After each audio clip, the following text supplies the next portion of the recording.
Welcome to This Explainer. Today, we are diving straight into what is honestly a bit of a historical mystery and definitely a deeply complex debate, the Christian doctrine of election.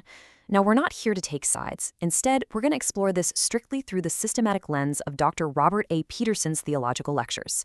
Let's see exactly how these arguments are built. Here's our roadmap for today. 1. Defining the doctrine. 2. 3 Arminian views examined. 3. Who is the author? 4. The timing of election. In 5. Purpose and grace. All right, section 1, defining the doctrine. Let's get right to it. To really ground ourselves, we have to look at the foundational tension between the two main camps in our source material, Calvinism and Arminianism.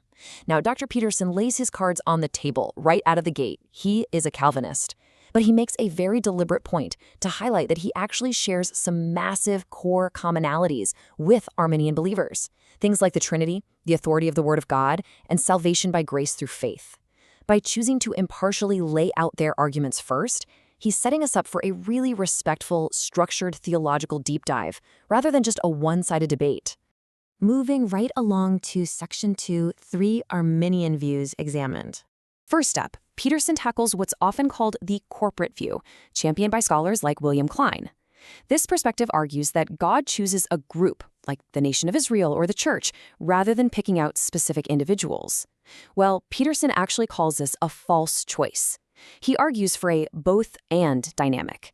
Yes, absolutely, the New Testament letters were written to corporate bodies, but he points out that the Bible ultimately supports both corporate and individual election.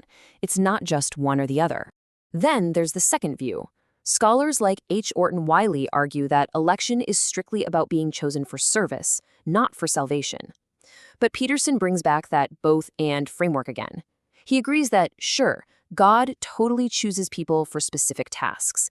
But looking closely at passages like John 15, he argues that salvation is always the primary driver. The service aspect, that's the secondary outcome. And that brings us to the third and honestly probably the most famous Arminian view. Traced all the way back to Arminius himself and famously approved by John Wesley, this view poses a huge question. Is election based on God's divine foreknowledge? Basically, does God look down the corridors of time, see who's going to choose to believe in him, and then elect them based on that foreseen faith? Dr. Peterson respectfully pushes back on this one. While he totally acknowledges that scholars like Wiley and H. Ray Dunning build a substantial case, Peterson firmly argues that rigorous exegesis simply doesn't support it. Based on his analysis of the scripture, foreknowledge doesn't mean God is just passively looking into the future to see who will have faith before making his choice. Okay, section 3, who is the author? Having mapped out those contrasting views, we arrive at the core of this systematic grid, exactly who is doing the choosing. To understand the biblical text here, Peterson introduces this brilliant linguistic concept called the divine passive. You see, between the Old and New Testaments, Jewish writers grew really reluctant to use the divine name out of pure reverence, so they used workarounds. This perfectly explains why New Testament passages might say, "you who are chosen," instead of "God chose you." It's a grammatical passive voice that deliberately avoids the direct name of God.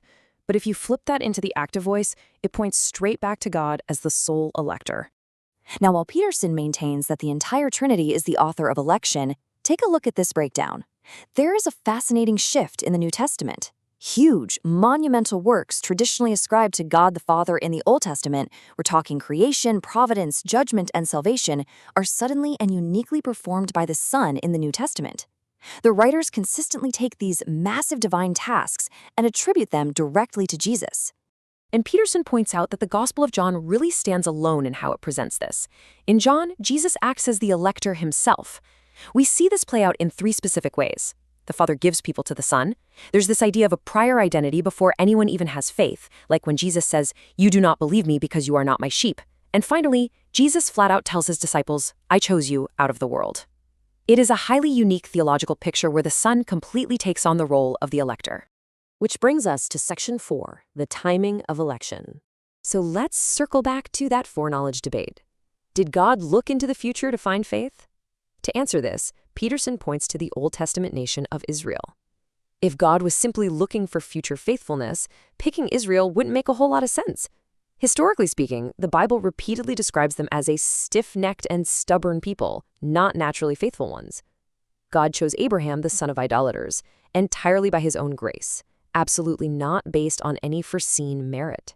Peterson really anchors his timeline argument on a definitive sequence found in Acts 13:48. The text says, "And as many as were appointed to eternal life believed." Notice the order of operations here. Step 1, appointed to eternal life. That is the divine choice. Step 2, they believed. That's the human response. Peterson argues that appointment leads to belief. To flip that around and say God appointed those he foresaw would believe is, as he puts it, putting the cart before the horse. To really hammer this timeline home, Peterson points to Romans 9:11 and the story of the twins, Jacob and Esau. He emphasizes that God's choice of Jacob over Esau happened before they were even born, literally before they had done anything good or bad. By placing the choice before their birth, and ultimately before creation itself, the text systematically strips away human works or even human faith from being the basis of that divine equation. Finally, Section 5, Purpose and Grace. So if this isn't based on human action or foreseen faith, what is the profound theological driver behind it? Peterson directs us to 2 Timothy 1:9, calling it the absolute most succinct statement by the Apostle Paul on the basis of election.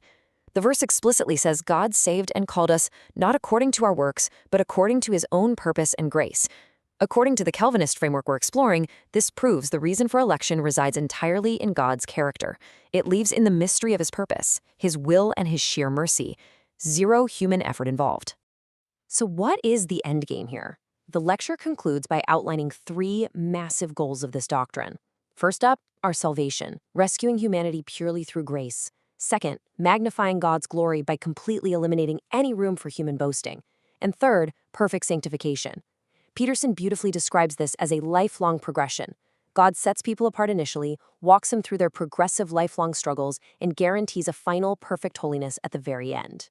So I'm going to leave you with this final thought from today's explainer to chew on.